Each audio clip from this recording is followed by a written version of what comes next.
And I hope that's what our future conversations will concentrate on, because one thing that I think that does hurt our movement, I think Barry Cosman kind of alluded to this when he talked about a circular firing squad. We have so many different fractures and so many divisions in the movement, so much infighting, and it's something that's been going on for years, it's not a recent development, that we actually, I hate to say this, we tend to resemble religious sects. And, you know, it's simply disgusting. And we need to get beyond that. We need to get beyond personalities and work together for what we all believe in. Thank you. If I may please have a moment of personal privilege, I'd like to address this topic.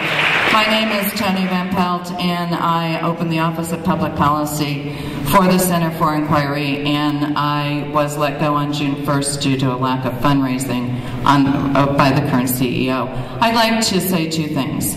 One is that Paul Kurtz, to imply that he started, or to flat out say he started a competing organization is simply false. Paul wrote the Neo-Humanist Statement of Principles and Values a number of months ago. He tried to get it published in Free Inquiry magazine, where he has been the editor-in-chief since he founded it. He was censured. He asked to have it put on the website. He was censured. Finally, Ron did a horrible piece about the Neo-Humanist Statement when Paul has his own personal website, paulkurtz.net. So we put the Neo-Humanist Statement on Paul's personal website.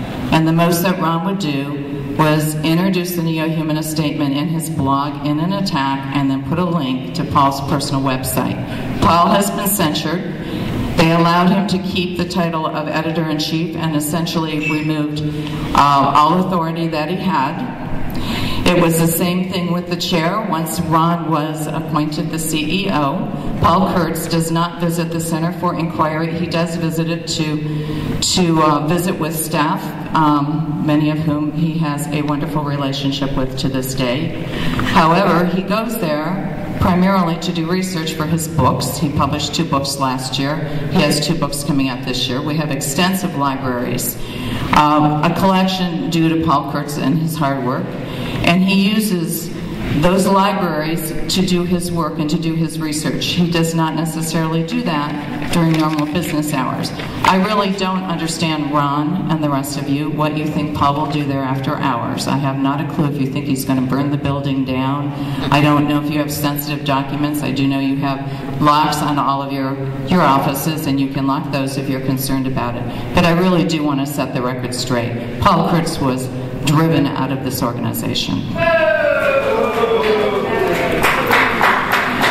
I'd like to recognize the person who was second in line and who has been waiting very patiently. Can I just respond Briefly, please. I will be very brief because I don't think this really merits much of a response.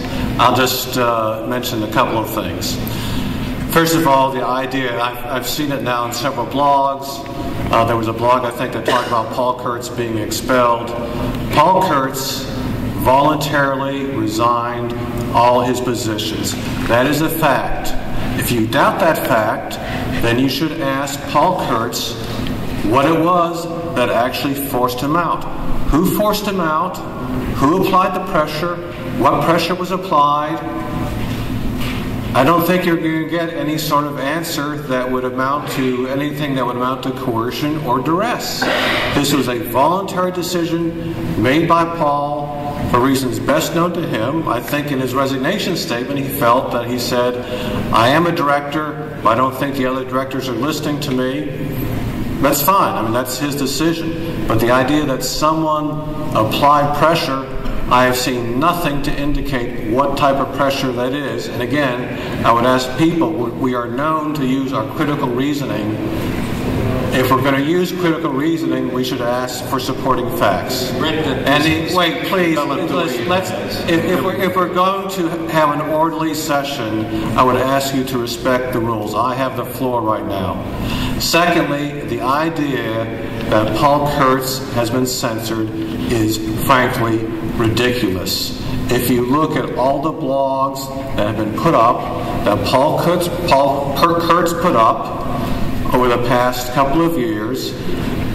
He was free to put up those blogs. No one in management ever looked at them. We didn't censor a word of them. Those blogs contained very strong attacks on the organization while he was still working for the organization, and he had the right to put in editorials.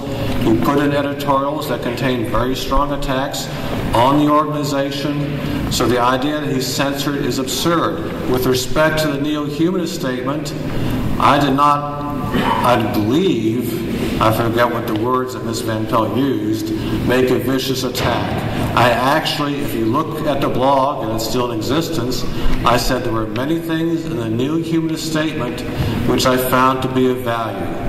But the two things that I took issue with were Paul's attack on atheism, which I thought was not warranted, and then his discussion of this kind of planetary federation, which I thought simply was impractical. So it was not a vicious attack on Paul. And, as Ms. Van Pelt did point out, I included a link to the neo-humanist statement, and in fact, if you look at my blog, what I say was, please look at the neo-humanist statement and make your own judgment about it. So the idea that somehow Dr. Kurtz was censored was absurd.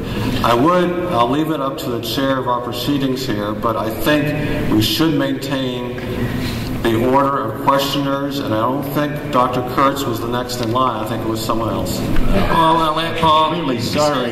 Paul, I'll ask you to excuse Paul one moment, please. And I apologize that this is brought to your attention. This has been the most difficult 2 years of my life and the life of my family.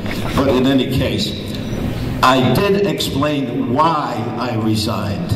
And I submitted it to Free Inquiry, where I was editor-in-chief, and you refused to publish it in Free Inquiry. That's the first time in my life that I've been censored, the first time by this organization that I published. That's the only that I created, and now is flourishing and needs support from all of you. And I think maybe it's healthy that this is being discussed. I mean, why not discuss it? Many people here have asked me dozens and dozens and dozens, what happened? Why did you leave? But you refused to publish my explanation. And Paul, I'm very happy to see that you had this opportunity to raise these issues. We're going to let you have the last word on this topic, and I'd like now to get back to our other questioners. Sir, you've been, pardon me while I switch mics. You've been extremely patient. I will ask our panel to rejoin us, and this was something that had to come out. It had to be discussed. Let's move back to the rest of the business of our conference.